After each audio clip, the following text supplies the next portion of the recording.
Quelle grande joie de nous rassembler autour de vous ce matin pour vous soutenir dans la célébration de votre confirmation.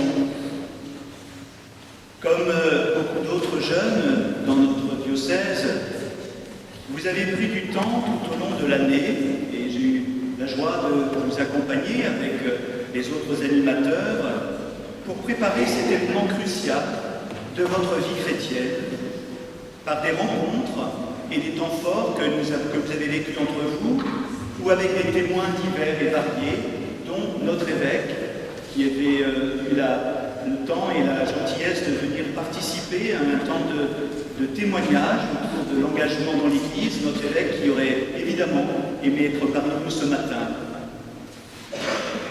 En faisant cette démarche, vous n'avez pas simplement suivi un parcours obligatoire, mais vous avez ouvert vos cœurs à la possibilité d'une transformation profonde.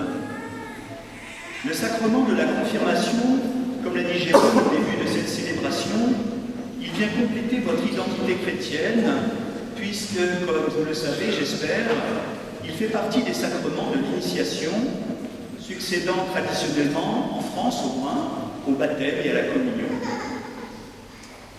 On dit souvent que la confirmation, c'est le renouvellement des vœux du baptême. À cette différence près que cette fois, aujourd'hui, c'est vous qui en avez fait la demande, en toute conscience et en toute liberté, j'espère. Alors que souvent, votre baptême a été vécu à un âge où vous n'étiez pas encore capable de choisir. Le jour de votre baptême, vous êtes donc devenus disciples de Jésus, entrant dans la grande famille de l'Église. Et puis vos années de catéchèse vous ont permis de découvrir le Christ, et l'Eucharistie est venue, pour la plupart d'entre vous, nourrir votre amitié avec lui. Et aujourd'hui, une dimension nouvelle s'ouvre à vous, car la confirmation va faire de vous des messagers du Christ, des envoyés de Jésus. Et ce vaste programme, il pourra occuper toute votre vie si vous le prenez vraiment au sérieux. Être un messager, un porte-parole du Christ, ce n'est pas répéter mécaniquement des discours, une morale ou des dogmes, mais c'est traduire le message du Christ et sa manière de vivre à travers vos propres actes. Les personnes qui nous marquent le plus sont celles qui vivent en parfaite conformité, ou du moins en grande conformité, avec leurs convictions profondes. Et je suis sûr que vous savez qu'un témoignage de vie est infiniment plus éloquent que de grands discours et de grandes paroles.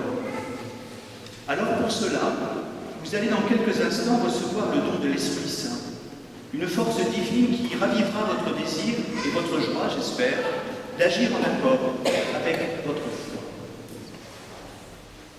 Être porte-parole de Jésus, vous en avez déjà fait l'expérience, ce n'est pas toujours facile, dans un monde qui ignore parfois les enseignements de Jésus.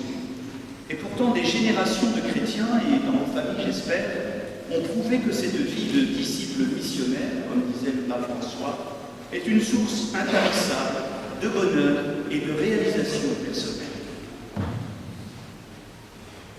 Pour accomplir cette vocation, vous ne serez jamais seul. Vous pouvez déjà compter sur vos familles, sur vos parrains, sur vos marraines, et sur l'Église tout entière. L'Église qui est cette communauté qui porte l'Évangile à travers le monde et à travers les siècles. Et puis vous disposez aussi de la prière qui est ce refuge intime, où dans le silence, vous pouvez vous confier à Dieu. Dieu qui vous accompagnera toujours pour vous aider à poser des choix de vie courageux. Et puis enfin, la lecture régulière de la Bible, et particulièrement du Nouveau Testament, vous permettra toujours de discerner votre chemin à la lumière de l'Esprit Saint. Oui, je le crois, nous croyons, le monde actuel, il a un besoin urgent de jeunes comme vous, capables de rejeter l'horizon un peu réducteur de la surconsommation, du plaisir immédiat, pour choisir un chemin de vie un peu plus exigeant, mais tellement plus épanouissant. Alors c'est vrai, c'est parfois difficile de faire des choix à contre-courant de la société. Mais il est essentiel de rappeler que nous sommes faits pour une existence fondée sur la fraternité et l'amour enracinés dans le Christ, comme le début d'une vie éternelle qui peut commencer aujourd'hui et maintenant. Alors soyez convaincus que le monde vous attend comme des porteurs d'espérance, des témoins de la bonne nouvelle pour les générations futures. J'ai envie de vous dire, au nom de toute l'Assemblée ici présente, merci. Merci pour cet engagement courageux que vous prenez ce matin. Que l'Esprit Saint vous guide et bonne route à chacun d'entre vous. Amen.